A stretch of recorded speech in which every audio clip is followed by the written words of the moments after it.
এক নাহিদ রানার কাছেই ম্যাচ হেরেছি। প্রথম ম্যাচেই বাংলাদেশের কাছে লজ্জাজনকভাবে হারের পর ম্যাচ শেষে উপস্থাপকের করা কঠিন প্রশ্নে একই বলেন পাক অধিনায়ক শাহিন আফ্রিদি।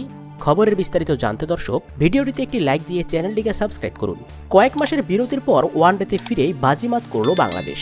নিজেদের ওয়ানডে ইতিহাসে পাকিস্তানকে সর্বনিম্ন রানে অল আউট করার পর ব্যাটিংয়েও রীতিমতো তাণ্ডব চালালেন টাইগার ব্যাটাররা। বিশেষ করে তানজিদ তামিমের সামনে বল ফেলার জায়গা খুঁজে পাননি শাহিন আফ্রিদিরা। তার অপরাজিত 50-তে 8 উইকেটের বড় জয় পেয়েছে বাংলাদেশ। এদিন টসে হেরে আগে ব্যাট করতে নেমে টাইগারদের আগুন ঝরা বোলিংয়ে নিয়মিত বিরতিতে উইকেট হারাতে থাকে পাকিস্তান।